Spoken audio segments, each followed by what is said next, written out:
Hari ini kita akan belajar bagaimana berani berserah total kepada Bapa di surga. Saya ulangi, hari ini kita akan belajar bagaimana kita berani berserah total kepada Bapa di surga. Oke, saya beri pertanyaan dulu. Berserah total itu mudah atau susah? Susah. Yuk jawab, berserah total itu mudah atau susah? Susah. Loh, ayo jangan jawab, mudah atau susah? Agak susah. Agak susah. Nah, oke. Tolong dijelaskan. Yang merasa susah, agak susah, itu kenapa? Kalau saya sangat mudah berserah total kepada Papa. Ayo coba jujur jawab ya, supaya kita semua belajar. Apa yang menjadi alasan saudara berkata susah berserah total? Ada yang berkata agak susah. Ayo alasannya, cepat, jangan lama-lama. Masih mikir. Mikir. Oke, nggak apa-apa, jujur. Mikir berserah, mengandalkan diri sendiri. Satu lagi, ayo, kenapa susah berserah kepada Tuhan? Mengandalkan sama, mengandalkan kepandaian, mengandalkan diri sendiri. Apa di sini? Tidak percaya, tidak yakin, khawatirnya banyak, takut. Saudara maaf loh saudara, maaf.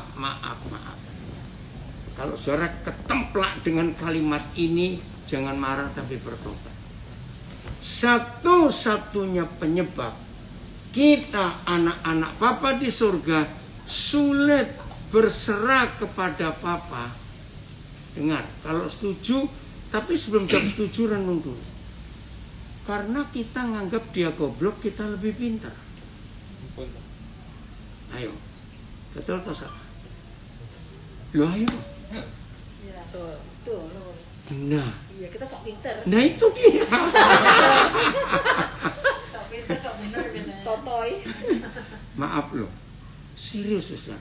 Pertama kali saya disadarkan juga, ternyata penyebab utama orang Kristen, anak-anak Bapa di surga sulit berserah total kepada Tuhan karena kita anggap dia bodoh, anggap dia nggak becus ngatur hidup kita, kita anggap dia nggak berkuasa, keterlaluan nggak?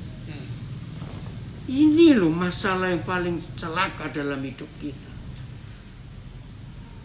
Saya percaya semua kita dalam logika. Masa sih aku nganggap Tuhan itu bodoh? Loh betul tidak?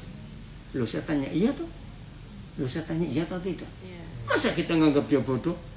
Nggak mungkin bukan? Loh saya tanya ini cepat jawab. Kita pasti percaya dia itu hebat tuh, dia itu pintar, wah dia itu luar biasa, betul?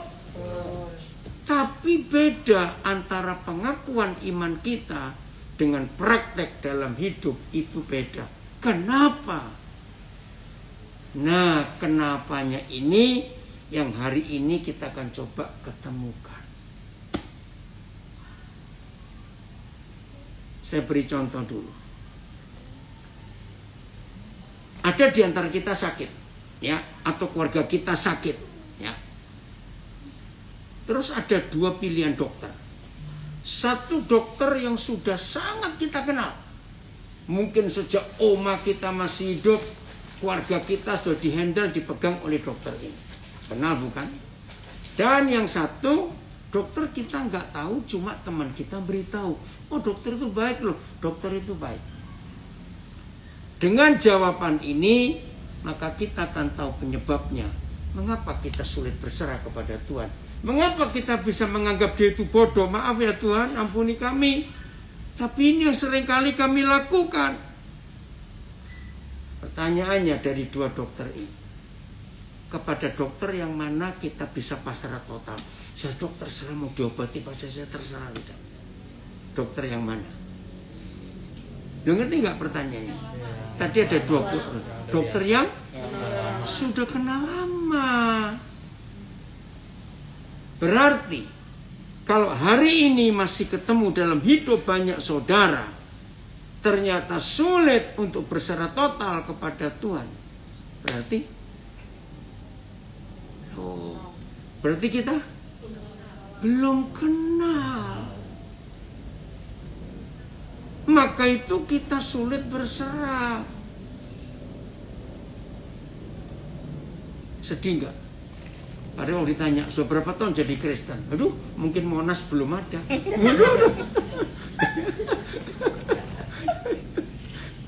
Betul nggak? Berarti keterlaluan ini. Sudah Kristen sekian lama, masih belum kenal. Sedih Tuhan. Saya mau yakinkan pada setiap kita, sekian lama kita Kristen, bahkan sekian lama kita berkata, aku melayani Tuhan. Tapi untuk berserah total, kita masih ragu-ragu. Karena kita anggap Tuhan, maaf ya Tuhan, kita anggap Tuhan bodoh. Gak sanggup menolong aku. Maka itu aku takut berserah. Jadi hal yang terpenting dalam hidup kita bukan nambahi jam doa. Kalau ada di antara kita sudah 5 jam sehari berdoa, jangan berkata, supaya aku berani berserah, aku mau tambah 2 jam lagi. Lah kapan kerjanya, kapan tidurnya? Kalau doanya begitu lama. Aku kan sudah melayani. Maka itu masih ingat Matius 7 ayat 21 sampai 23. Bukan orang yang berseru-seru kepadaku, Tuhan, Tuhan, yang akan masuk kerajaan surga. Melainkan orang yang melakukan kehendak Bapa. Maka itu pada hari-hari terakhir akan terjadi. Ada orang berkata, bukankah aku sudah bernubuat demi namamu? Bukankah aku sudah mengusir setan-setan demi namamu? Bukankah aku sudah buat mujizat demi namamu? Coba, kira-kira orang kayak begitu tuh di mata kita, ini hamba Tuhan hebat atau tidak? Hebat. Kita aja, kenapa? Hamba Tuhan viral. Hamba Tuhan viral, maaf. Kita aja belum tentu pernah ngusir setan. Kalau kita belum pernah ngusir setan, berarti kita pernah diusir setan. Gitu. Maaf. Loh, kan cuma ada satu di antara dua dong. Kalau kita nggak pernah ngusir setan, ya kita diusir setan.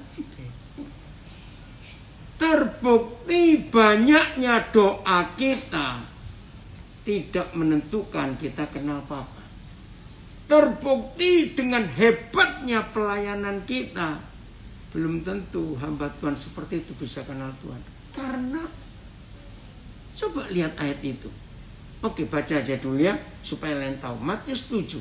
Ayo, 21 sampai 23. Cepetan. Matius 7 21 sampai 23. Wih, ini mengerikan sekali. Ayo, siapa aja? Barengan ya. 1 2 Matius 7 21 dulu. 1 2 3. Bukan setiap orang yang berseru kepadaku, Tuhan, Tuhan akan masuk ke dalam kerajaan surga, melainkan dia yang melakukan kehendak Bapakku yang di surga. Pada hari terakhir banyak orang akan berseru padaku, Tuhan, Tuhan, bukankah kami bernubuat demi namamu dan mengusir setan demi namamu dan mengadakan banyak mujizat demi namamu juga. Hebat ya. Tapi lihat apa teguran Tuhan. Ayo. Pada waktu itulah aku akan berterus terang kepada mereka dan berkata, aku tidak pernah mengenal kamu, lenyaplah daripadaku, kamu sekalian berbuat kejahatan diserang. Tidak ada ayat di Alkitab yang begitu saya takut kecuali ayat ini. Serem. Lu kurang apa? Mengusir setan-setan, setannya ya pergi. Bernubuat. Membuat gak 1-2 mujizat loh. Banyak. Demi nama Tuhan loh. Gak pakai nama yang lain loh. Tapi Tuhan bisa berkata, aku gak pernah kenal kamu. Loh, lah terus selama itu ngapain? Izinkan saya berkata kalimat ini ya saudara. Hati-hati. Dengan kata, aku melayani Tuhan loh. Aku melayani Tuhan loh. Oh, aku sering dapat penglihatan. Wih, nubuatan-nubuatanku itu banyak yang terjadi loh. Aku diundang ke sana kemari. Tunggu loh saudara. Ini kita harus takut. Aku nggak pernah kenal kamu. Lah, selama itu ngapain? Padahal demi nama Tuhan loh, bukan demi nama setan, demi nama yang lain. Nah, ini loh masalahnya. Lagi sekali ya, sebelum kita melangkah lebih jauh, yang ngikuti dari rumah masing-masing juga perhatikan.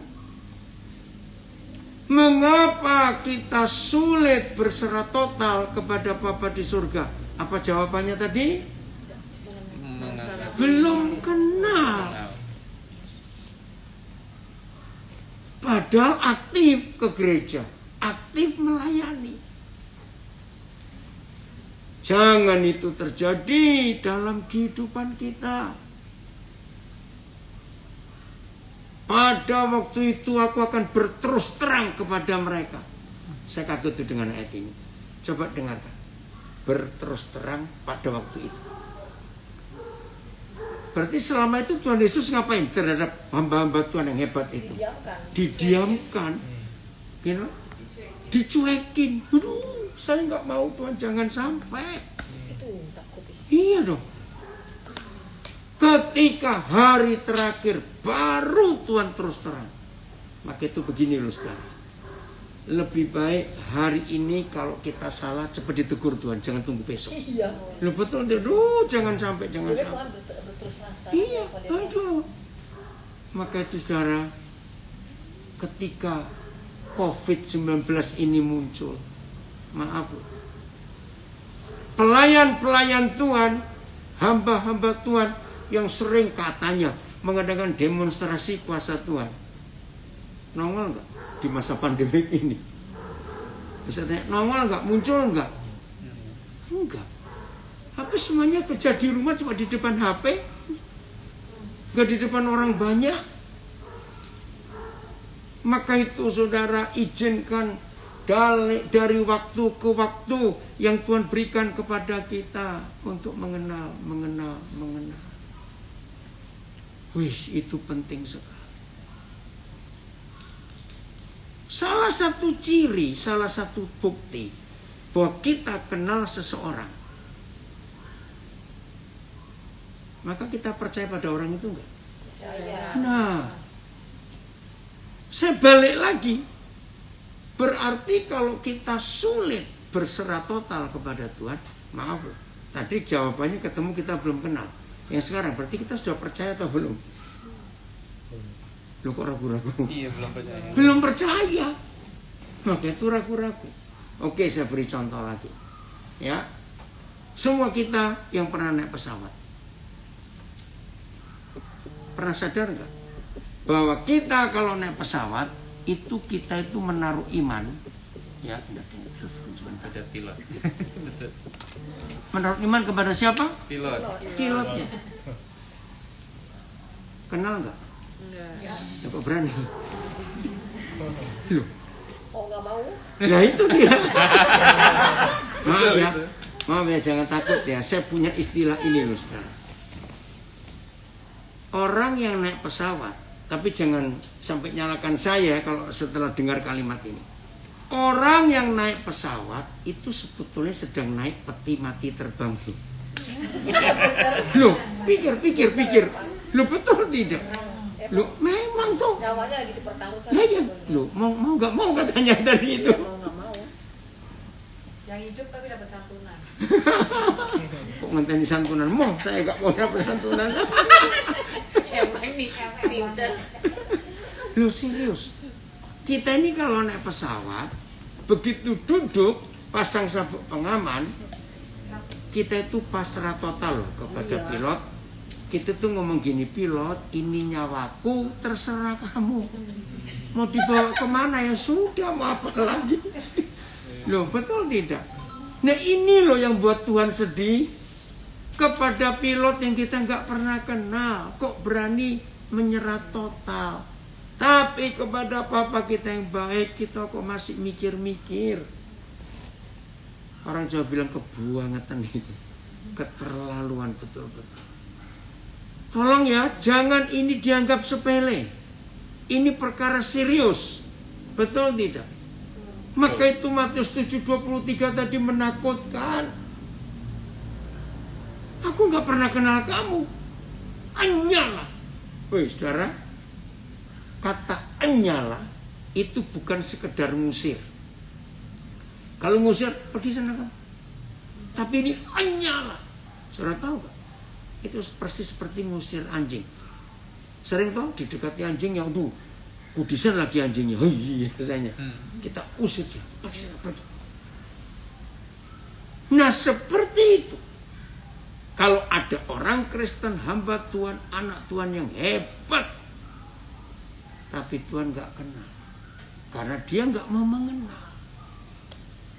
Nah pertanyaannya, apa yang terjadi pada seorang penumpang begitu masuk pintu pesawat kan disambut ya oleh pramugari atau pramugara? Coba mikir.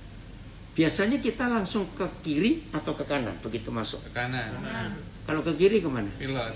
Nah, mungkin nggak ada orang suatu kali penumpang mungkin ya. Begitu disambut, boleh nggak saya ke kokpit mau ketemu pilot? Biasanya diizinkan nggak? Enggak dong. Tapi ya karena orang ini ngotot, terus tanya untuk apa? Saya ingin kenal. Dia itu lulusan mana? Sudah punya jam terbang berapa ribu jam? Saya itu ingin tahu. Selama dia jadi pilot pernah kecelakaan? Saya tanya, disuruh naik atau suruh turun? Turun. Nggak boleh naik lagi. Nyangkau itu dia. Ya, kalau nggak percaya udah Pak. Iya, itu loh. Nggak boleh. Nggak Sama boleh. sekali nggak. Nah, yang hebat lagi, coba perhatikan. Tidak ada pesawat yang ketika pramugari atau pramugara mengumumkan pasti disebut kita terbang dengan pilot siapa. Itu pasti loh. Iya. Betul? Pertanyaannya. 3 menit kemudian coba tanya sebelahmu. Tadi siapa nama pilot? Nggak peduli. Ayo. Sering ingat atau lupa? Lupa. Kenapa kita lupa? Baru 3 menit. Asal dengar. Bukan salah dengar, bukan asal dengar. Gak peduli. Nggak penting. Penting. Nggak penting. Pokoknya ini nyawaku, terserah kamu. Berarti kita silent bener ya? Nah, itu loh. Gila banget. Masuk kepada papa kita Kebangetan nggak. sama Tuhan. Iya tuh, masuk kepada papa kita nggak mau. Saya punya teman pendeta di Sydney masih hidup, namanya Ibu Esther. Esther siapa namanya. Dia itu dari Jakarta mau ke Sydney. Lah nggak tahu juga bagaimana, sudah landing Sydney dia ketiduran. Ternyata pesawatnya dari Sydney berangkat ke Caledonia. Dia kaget, loh ini kemana? Lah, jadi ribut. Waktu cerita itu lucu sekali. Nah, ini pramugari juga kok nggak ngecek, ini ada orang ketiduran. Betul, jadi dia kebablas. Kayak naik bis. Ibu Esther ini lucu. Bisa nggak begitu? Pesan kuantas, saya masih ingat cerita itu. Itu namanya pasrah pada pilotnya total. Ya, terserah kamu. Jangan bilang enak loh jalan-jalan gratis. Enggak, lu sana mau ketemu apa? Aduh. Saudara tolong ya. Orang yang tidak bisa berserah total kepada papa, satu, pasti dia susah tidur. Ayo. Betul tuh, udah ngaku loh. Oh serius kan. Lalu yang kedua, kalau susah tidur, asam lambung naik. Betul enggak? Kalau sudah begitu, penyakit-penyakit lain nyusul karena enggak berserah itu. Coba, walaupun tidak pernah terjadi mungkin di antara kita, tapi ini ilustrasi. Contoh, siapa anaknya ibu yang tidur ini? Pierre. Oh iya, nama Prancis loh. Pierre. Misalnya ini Pierre lagi tidur di gendongan ibunya loh. Misalnya, ayo jujur. Tiba-tiba ada gempa bumi misalnya. Pierre-nya tetap tidur? Tidur. Itu luar biasa. Aduh. Tadi waktu mau berangkat ke sini salah satu anak saya tadi, jadi ada 2 keluarga tadi yang ada di kamar kami. Keluarganya Joe dengan 3 anak, lalu satu keluarga anak saya Anton dengan 1 anak. Lalu Antoni tanya saya begini, Pak, coba sih jelaskan, ada apa? Anak kami 2 ini sudah tidur nyenyak sekali. Itu tiba-tiba kakinya yang satu terus cari apa? cari badan papa mamanya atau tangannya sambil tidur loh. Iya, Kami begitu. bisa heran. Nah, pertanyaan bagus loh itu. Iya begitu. Papa bisa jawab nggak? Bisa. Begitu. Karena kalau mereka tidak nyentuh badan papa mamanya, rasa nggak aman loh. Tapi pertanyaan itu nih lupa, tapi kan mereka tuh tidur nyenyak loh. Saya lihat nggak main-main tidur. Begitu nggak nyentuh, kami pasti kebangun. Kalau ibunya bangun juga dia langsung bangun. Iya bisa lah. Sekarang karena papa pasrah, itu luar biasa.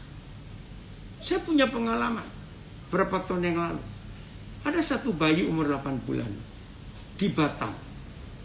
Lah, ada ibu dititipi oleh ibu kandung bayi ini. Karena waktu anak ini dalam kandungan 7 bulan, bapaknya mati kecelakaan. Nah, terus ibunya begitu bayi ini lahir umur 3 bulan, ibunya dapat kerjaan TKW di Arab.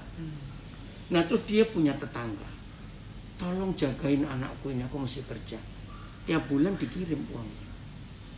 Nggak tahu bagaimana ketika ini umur 8 bulan, uangnya nggak datang-datang. Nah, dia kebingungan. Nah, tetangganya itu teman baik saya. Yang tahu saya suka ngambil anak-anak begitu. Kemudian gimana ini? Yaudah, bawa ke Jakarta. Janjian untuk pas hari itu saya pulang ke Papua. Jadi secara terima di Cengkareng saya gendong 8 bulan. Tapi kasihan beratnya cuma 7 kilo sudah. Karena cuma minum air tajin. Aduh. Terus susunya pakai susu kental manis. Makanya begitu saya bawa, kecil sekali anak ini. Aduh, sudah tuh saya bawa.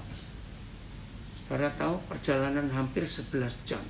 Karena dari Jakarta transit Makassar, Makassar transit Sorong, ganti pesawat, dari Sorong baru ke Manokwari. Itu anak tidak mau saya lepas. Nah, sekian lama kan saya juga perlu ke toilet. Nggak mau turun, dipegang pramugari nggak mau. Nangis. Ya udah, saya terpaksa masuk toilet dengan dia jadi miring-miring. Ini bagaimana? Nah, serius. Itu kesaksian luar biasa. Pramugari ini mana atau pak ibunya? Ini cucu saya, ibunya guru di Manokwari. Saya bilang begini. Di situ saya belajar. Berani pasrah kalau ada yang mengasihi. Maka itu saudara jangan anggap enteng.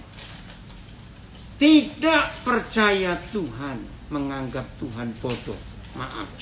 Itu membuat kita enggak berani berserah total. Baca Galatia 2 ayat 20. Coba lihat ini. Galatia 2 ayat 20. Mari kita perhatikan. Anak ini dikasih nama Irin oleh papa mama yang ada di Manokwari. Udah, Galatia 2 ayat 20. Kalau kita sudah baca firman ini, sungguh biar mulai hari ini kita berani berserah total kepada Tuhan. Baca 1, 2, 3. Namun Aku hidup, tapi bukan lagi aku sendiri yang hidup, melainkan Kristus yang hidup di dalam aku. Dan hidupku yang kuhidupi sekarang di dalam daging adalah hidup oleh iman dalam anak Allah yang telah mengasihi aku dan menyerahkan dirinya untuk aku. ini loh. Hidupku yang sekarang di dalam daging, dalam fisik ini adalah hidup oleh karena iman, karena percaya kepada anak Tuhan itu. Dengan 2 hal yang dilakukan.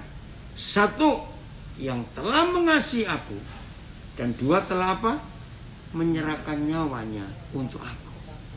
Sekali lagi, keterlaluan gak kita kalau kita gak bisa mempercayai Yesus yang sudah seperti itu loh kepada kita. Sungguh berdosa. Sangat. Masa kepada pilot yang kita gak kenal kita berani berserah? Lagi sekali saya katakan, ini perkara serius. Maka itu ketika banyak gereja hanya menekankan setia ya ke gereja ya, rajin doa pagi ya, ayo ikut pelayanan ini ya. Saudara, itu menyedihkan. Kalau para gembala tidak meyakinkan jemaatnya, kalau para gembala tidak meyakinkan domba-domba yang Tuhan percayakan kepada dia, untuk mengenalkan kepada Tuhan secara serius, celaka. Maka itu coba jujur, berapa persen kita sampai hari ini berani berserah total kepada Tuhan? Selama pandemik ini, saudara, aduh, ngeri. Ketakutan melanda manusia. Wajar, karena memang ngeri sekali. Tapi ayo hari ini kita belajar. Renungkan Galatia 2 ayat 20. Hidupku yang kuhidupi sekarang di dalam daging ini adalah hidup oleh karena iman kepada anak Tuhan itu, yang sudah mengasihi aku dan menyerahkan nyawanya untuk aku. Ada nggak pilot berani menyerahkan nyawa untuk penumpangnya? Nggak ada. Saudara, maka itu ayo mulai hari ini kita, ini terjemahan TSI. Sekarang saya menganggap bahwa diri saya sudah disalibkan bersama Kristus. Itu berarti bukan lagi saya yang mengurus hidup saya. Oh, ini keren. Itu berarti bagi saya itu berarti bukan lagi saya yang mengurus hidup saya, tetapi Kristus yang hidup di dalam diri saya. Seluruh hidup saya dalam tubuh duniawi ini saya jalani hanya berdasarkan percaya penuh kepada anak Tuhan itu yang begitu mengasihi saya sampai dia menyerahkan dirinya untuk menebus saya. Lebih jelas toh kalau kita lihat terjemahan sederhana Indonesia ini. Nah, itulah Tuhan kita Yesus. Maka itu ayo saudara, mulai hari ini kita jangan ragu-ragu lagi untuk berani berserah total kepada Dia. Karena kalau tidak, kita sedang tidak mempercayai Dia, dan kita sedang menganggap Tuhan bodoh dan tak berdaya. Itu kan kejam sekali dalam hidup kita. Oke. Ketakutan, ya, perhatikan. Ketakutan itu yang menyebabkan kita sering tawar-menawar dengan Tuhan. Betul atau tidak? Ketakutan. Coba kita merenungnya. Ketakutan itu sebetulnya cuma karena dua hal. Satu, nanti orang ngomong apa kalau sampai ini gagal? Ayo, betul tidak? Sering gak itu? Kalau ini gak berhasil, nanti orang ngomong apa? Aku ini takut nanti rumahku disita karena gak bisa bayar. Nanti orang ngomong apa? Ya, itu yang paling. Betul gak? Ya, paling sering. Saudara, itu satu kejahatan. Seharusnya kita jauh lebih concern, lebih mikir Tuhan ngomong apa. Kok nggak ada yang ngamen? Bukan orang ngomong apa. Itu ketakutan, sumber ketakutan yang pertama. Nah, sumber ketakutan yang kedua, takut gagal, takut miskin. Itu umum sebetulnya. Nah, coba mulai hari ini sumber-sumber ketakutan itu kita tutup dengan janji Tuhan Yesus kepada kita semuanya. Amin. Ya sudah. Ayo, kita harus serius mulai hari ini untuk hidup di dalam kebenaran yang sesungguhnya, supaya setan jangan nginjak kita lagi. Wih saudara, aduh, saya kalau ngomong ini tuh jangan sampai ada yang marah. Tapi saya kasihan kepada orang yang susah tidur. Orang yang susah tidur itu karena pikirannya dipenuhi dengan suara setan. Jangan-jangan, ya kalau iya, kalau tidak, jangan-jangan. Loh, betul tidak? Terus gitu aja, muter terus. Baca Roma 16 ayat 20. Sebetulnya sejak Tuhan Yesus bangkit dari antara orang mati, posisi kita itu di mananya setan? Ini pertanyaan penting loh. Sejak Tuhan Yesus bangkit dari antara orang mati dan kita percaya pada kuasa kebangkitan Tuhan Yesus, maka kita harus tahu posisi kita itu di mananya setan. Ini pertanyaannya agak aneh. Saya tidak bertanya posisi setan di mananya kita. Enggak, saya mau pakai kata kebaliknya. Posisi kita itu ada di mananya setan. Roma 16 ayat 20. Ayo, mulai hari ini jangan ada lagi yang kebalik. Setan ada di mana kita. Tapi kita harus tahu kita ada di mananya setan. Itu yang penting. Udah baca. 1, 2, 3. Semoga Allah sumber damai sejahtera segera akan menghancurkan iblis di bawah kakimu. Kasih karunia Yesus Tuhan kita menyertai kamu. Tin, kenapa tertawa, Tin? Kita posisinya di atasnya setan. Nah, ya makanya. Kan kita nginjek setan. Lah ya, kita ini di atasnya setan loh. Lah kan gobloknya sendiri kalau setan di kepala kita. Oke, ini TSI saya akan baca. Tuhan, yaitu Dia yang selalu, aduh ini kecil betul, menjaga kita supaya hidup, enggak apa-apa, supaya hidup dengan tenang, akan segera menghancurkan iblis dan menaklukkan dia di bawah kuasa kita. Doa saya, penguasa kita Kristus Yesus akan selalu baik hati kepada kalian. Haleluya. Ingat loh. Ingat, hanya ada satu di antara dua posisi. Saya ulangi, hanya ada satu di antara dua posisi. Jadi kalau setan nggak di bawah kaki kita, dia di mana kita? Aduh, ampun sudah. Itu yang buat kita nggak bisa tidur. Yang seharusnya di kepala kita kan Tuhan Yesus, mahkota kemuliaan. Lah kok ada setan di kepala? Aduh. Salah tempat nih. Salah tempat. Ayo saudara, hari ini kita jadi pemenang. Awas. Kalau masih ada di antara kita yang takut bangun pagi, itu pasti sedang stres, gitu aja sudah. Loh, betul tidak? Takut bangun pagi.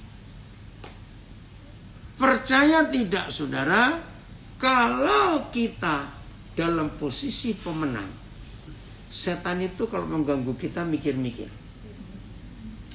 Betul atau tidak? Betul. Tapi kalau mereka tahu kita di posisi ketakutan, nah ini langganannya setan tuh. Kok nggak enak sekali jadi langganan setan? Nah, kenapa jadi langganan setan? Habis setan tahu, takut dikit-dikit takut, jangan-jangan. Hari ini berubah. Setan ada di bawah telapak kaki kita. Berarti dia yang kita injak atau dia yang injak kita. Cuma satu di antara dua loh. Ayo bangkit. Jangan takut rugi, jangan takut miskin, jangan takut sakit, jangan takut apa-apa. Maaf, ini contoh.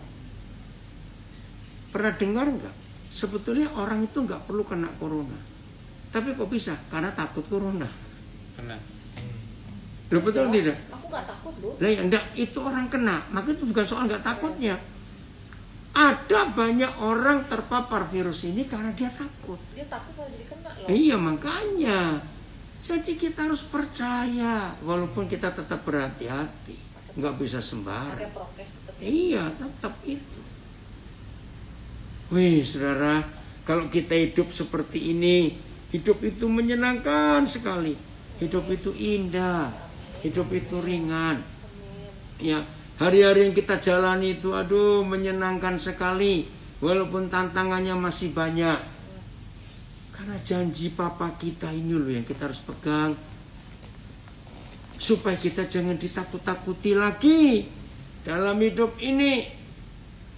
Puji Tuhan, ini Facebook dari Alabama gabung, dari Pontianak, ya, dari Surabaya. Oke. Berarti setan bisa macam-macam dengan kita. Gara-gara siapa? Gara-gara kita Nah, jangan bilang gara-gara dia, enggak. Gara-gara kita sendiri masalahnya.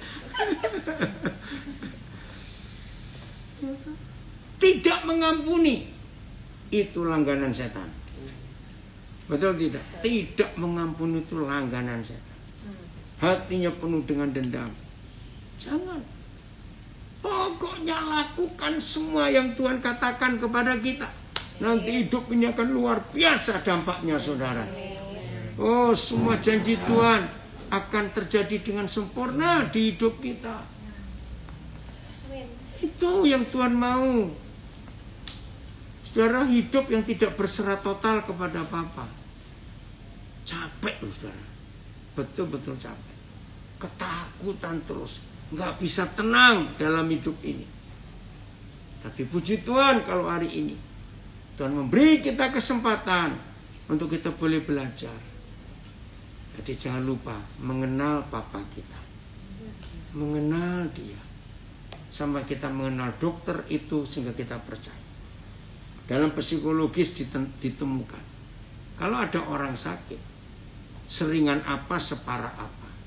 Begitu dia datang ke dokter yang dia kenal, baru masuk kamar prakteknya belum dia apa-apakan, psikologis berkata orang itu sudah sembuh 70%-nya loh. Hebat sekali. Belum dia apa-apakan, baru cuma ketemu sama sore dok gitu.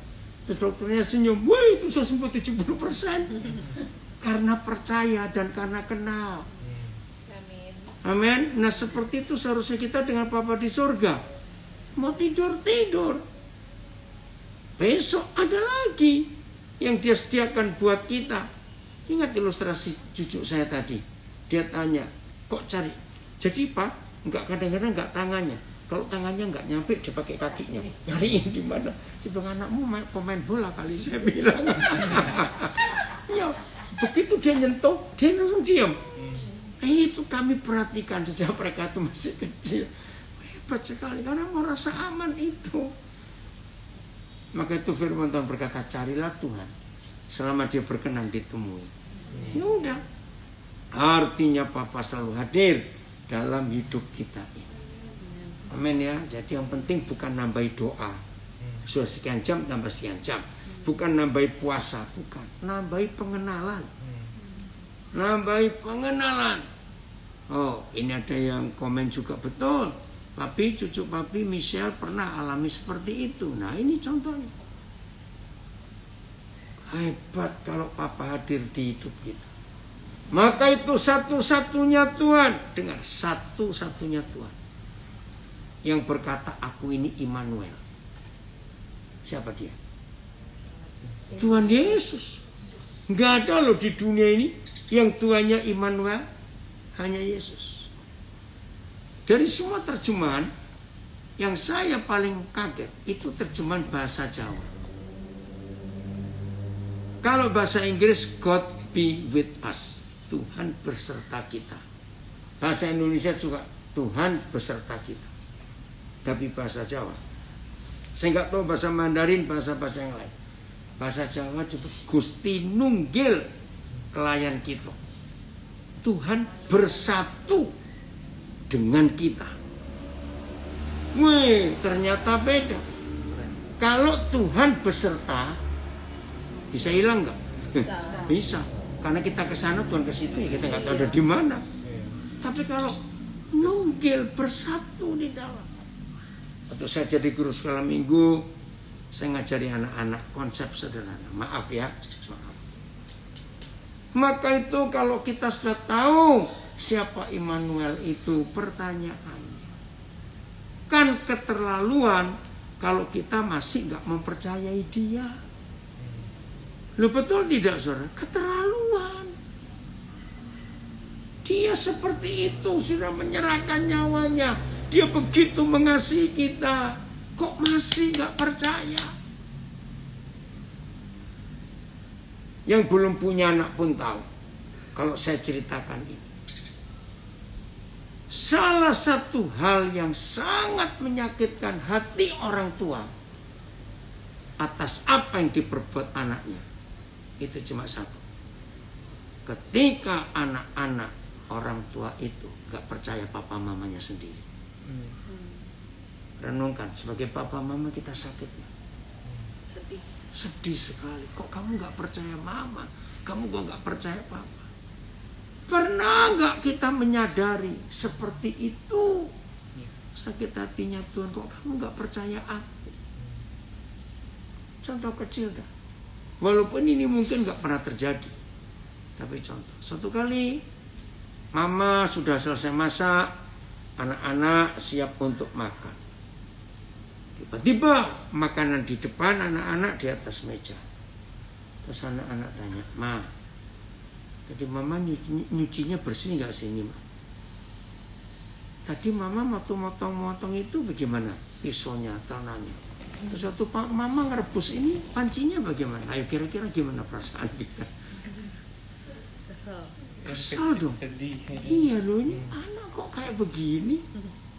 Nah seperti itu perasaan Papa di surga ketika kita tidak berani berserah total karena kita meragukan dia.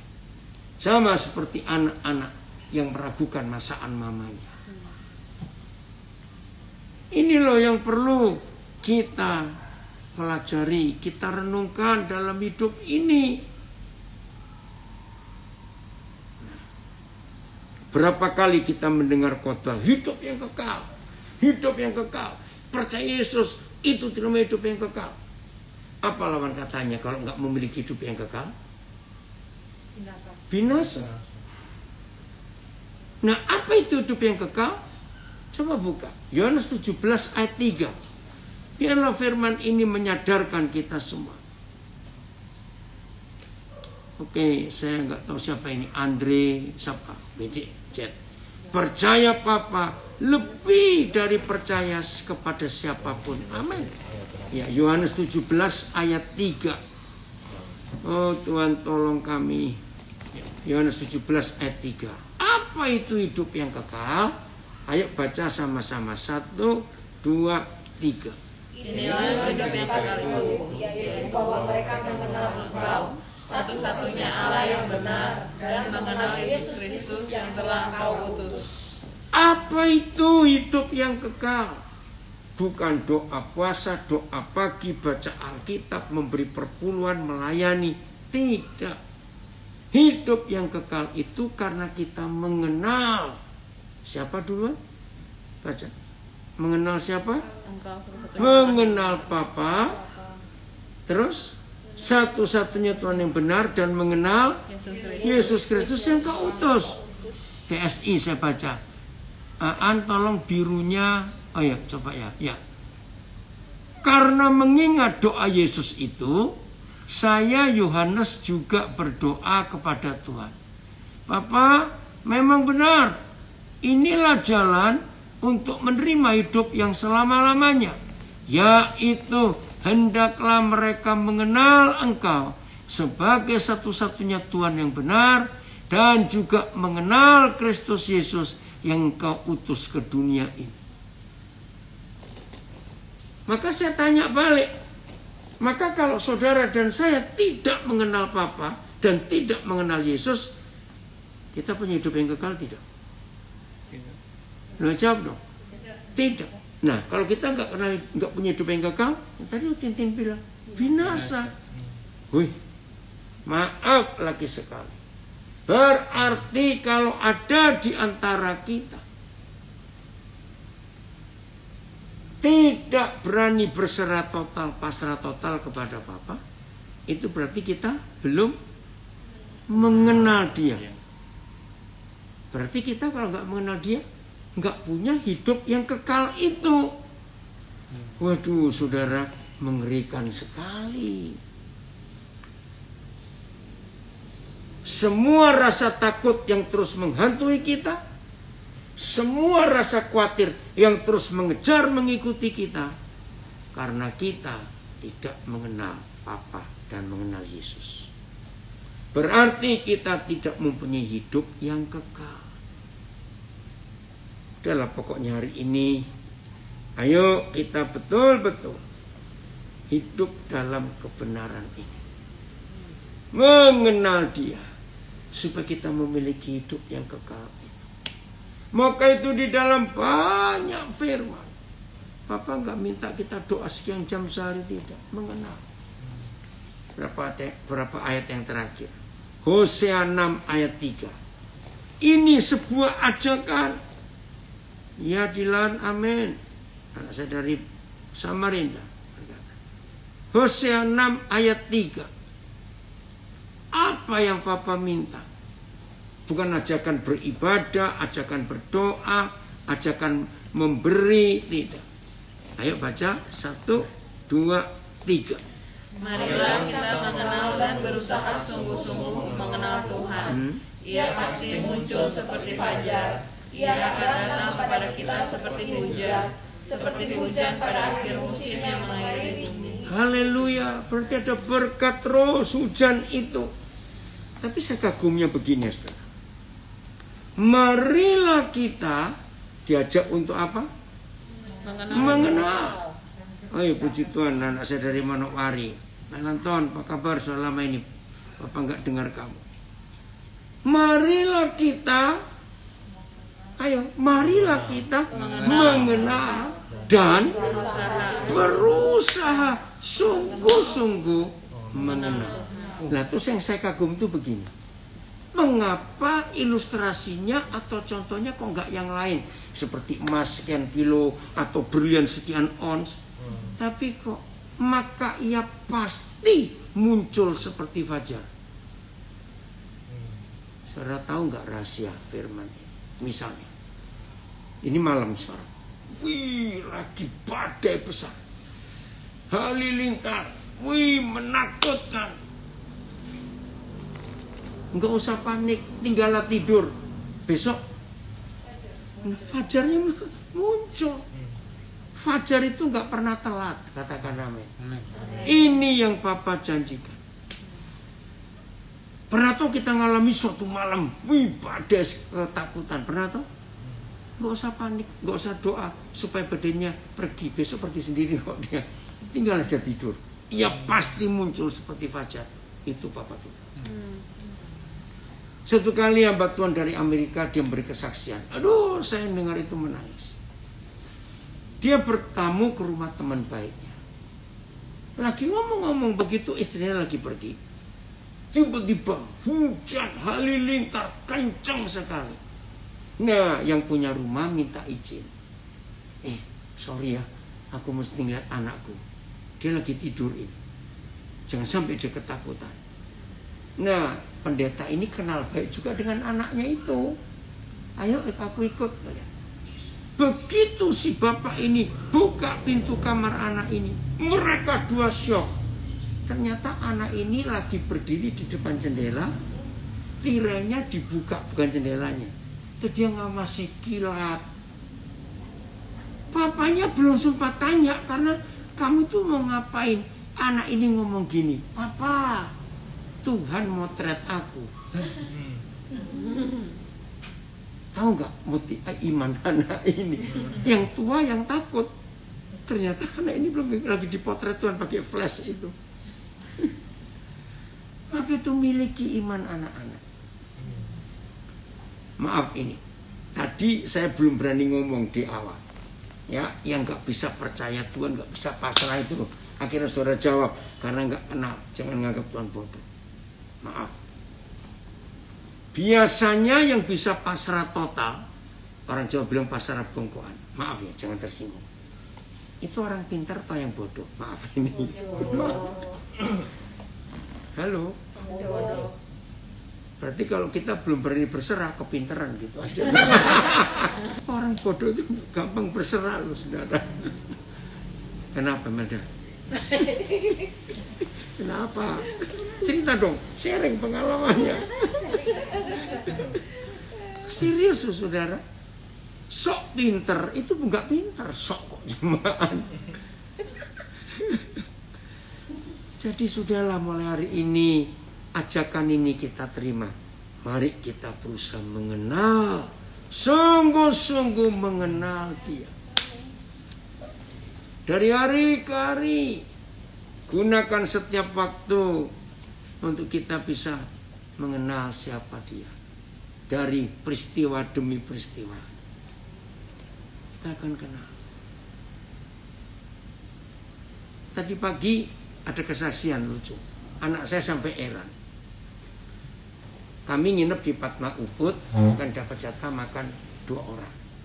Lah anak saya itu ada urusan, ketemu temannya, saya nggak tahu ada di mana. Jadi saya sarapan sendiri. Nah pas saya masuk, maka petugasnya, oh bapak sendiri, iya, anak saya nggak sarapan. Ya udah selesai, saya balik. Nah pas saya keluar, melewati lagi tempat yang orang masuk, ada satu keluarga 6 orang, 3 dewasa dan 3 anak. Terus saya ikut dengar, oh anak umur 6 tahun ke bawah itu nggak bayar, tapi 6 tahun ke atas itu bayar setengah. Saya sudah keluar, oh dengar itu, saya balik. Nah kebetulan yang melayani mereka petugas yang sama melayani saya sebelumnya. Terus saya tanya, Bu, kan jatah saya 2, anak saya nggak ikut, boleh nggak yang satu dikasih keluarga ini? Loh, yang hebat kok bisa pas keluarnya itu. Itu anak saya, kok bisa pas itu? Nah keluarga ini bengong, kok bisa pas? Ya udah, akhirnya mereka bisa masuk semua. Ngerti nggak? Hal-hal kecil. Dari situ kita belajar. Kalau kita mengenal Papa itu luar biasa. Amin. Hal kecil dia perhatikan. Amin. Maka itu siapa yang masih ada kekhawatiran dalam hidup sampai hari ini, ayolah kita bertobat. Jangan meragukan kebaikan Papa kita. Betul nggak? Jangan meragukan. Dia sangat baik. Coba contoh Desi tadi. Siapa yang kira Desi ini punya beban untuk tuapeknya, koko papaya itu loh. Nah ternyata Desi tanya Dewi, dikira saya bisa bahasa Mandarin. Kalau urusan makan bisa saya ngomong. Kenapa saya tanya? Aduh, saya punya tuapek, pernah datang umur 85 tahun susah bahasa Indonesia, bisanya cuma bahasa Mandarin. Ada di Australia. Nah, ada di mana? Kota Sydney. Wah, saya kenal pendeta orang Indonesia dari Madiun. Dia memang jadi gembala sudah lebih 50 tahun jadi gembala bahasa Mandarin dari gereja Kuitang di Jakarta tahun 60-an yang lalu. Langsung saya telepon, puji Tuhan belum tidur ya. Dia sudah tua, hampir 80 umurnya. Saya tanya lagi apa? Oh lagi di depan komputer. Wah hebat, dia langsung ngomongnya itu loh. Nah dia paling suka cari jiwa yang bahasa Mandarin. Kenapa? Tuhan sudah atur. Iya Tuhan sudah atur. Sebelum pandemi Desi mau nyari gitu loh. Oh gitu. Nah, bisa pas tadi itu. Nah ini loh. Betapa baiknya Tuhan. Coba.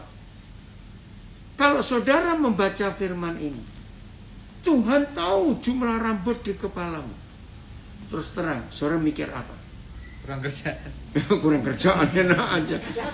Iya, nganggur kok ngitungin rambut di kepala itu ngapain? Puasa. Tuhan memperhitungkan yang Nah, terus dia nambahi 1 helai aja gugur, Tuhan tahu. Ya.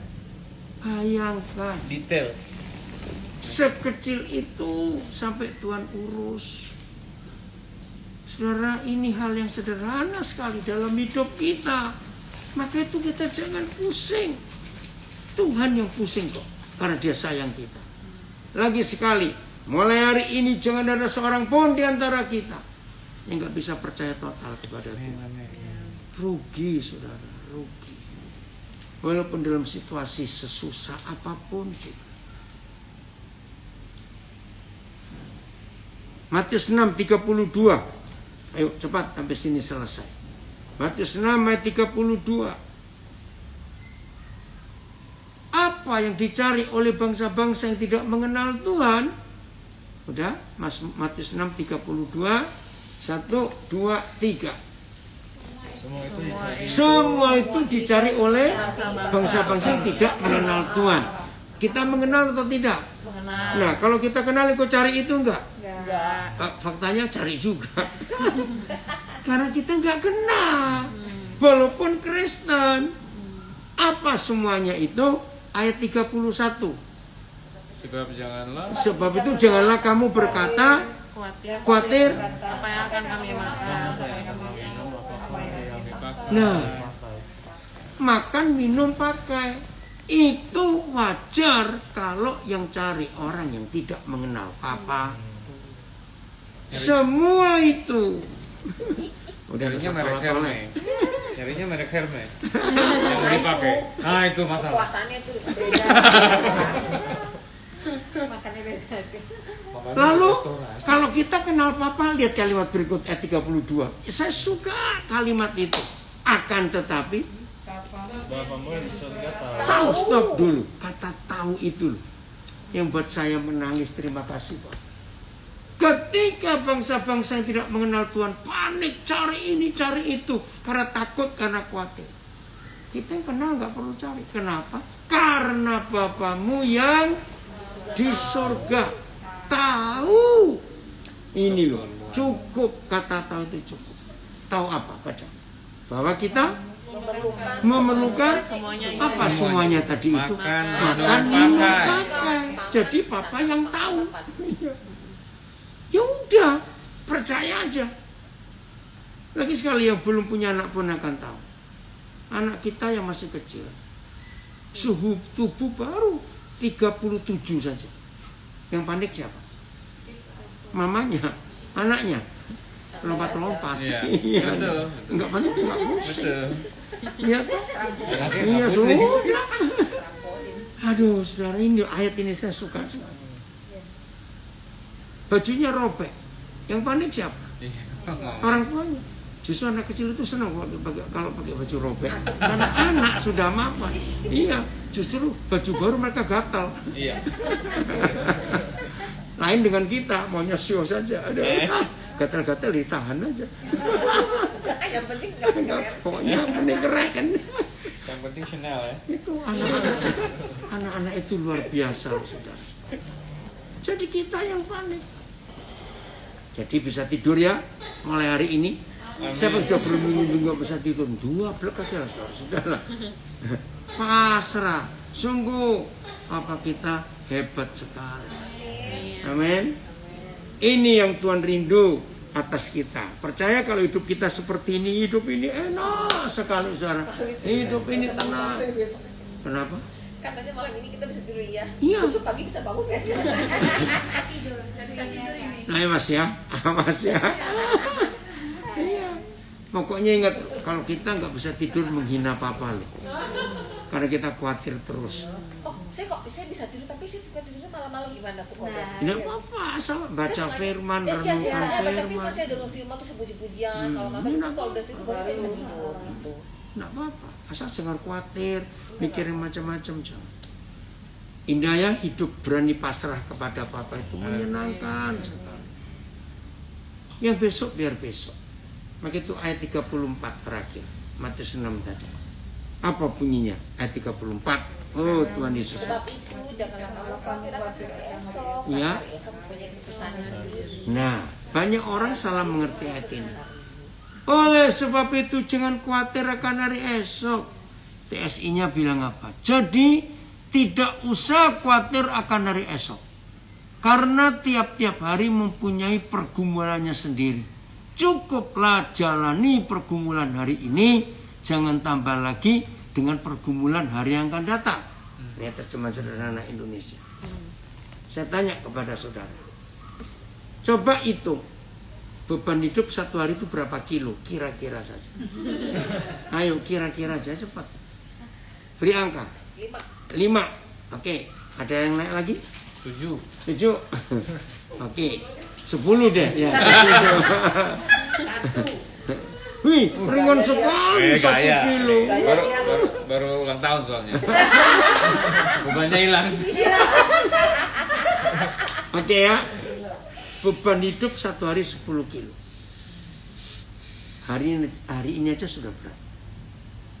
Sekarang bayangkan, kalau ada masalah kita 5 tahun yang lalu dan kita masih bawa ke hari ini, bukan bongkok, peng-peng. Lo betul nggak? Berapa ton? Berapa ton? Kalikan 10 kilo kali 365 kali 5. Ditambah hari ini 10 kilo. Aduh, kenapa Mia? Oh minum. Loh, ngerti nggak contoh ini saudara? Maka itu Tuhan Yesus berkata, hari ini khawatir hari ini, besok itu ada lagi. Nah sudah, yang 5 tahun lalu dibawa ke hari ini, terus kita masih khawatir bulan depan. Makanya, mau tertawa aja susah. Karena bebannya itu. Jangan salah ngerti. Tuhan tidak berkata jangan mikir hari esok. Salah. Iya, malas itu orang. Yang Tuhan maksudkan jangan khawatir. Nah, saya punya istilah begini. Orang yang tidak khawatir akan hari esok, pasti dia bisa mikir untuk hari esok. Tapi orang yang khawatir hari esok, pasti dia nggak bisa mikir. Betul tidak? Nah, kalau kita nggak bisa mikir, wah tambah berat. Ayo jadi orang yang benar hari ini. Coba siapkan pujian satu. Oke, ayo. Semua yang di rumah juga bertobat ya. Supaya kita jangan sampai salah lagi. Hidup yang berkenan kepada Tuhan. Haleluya.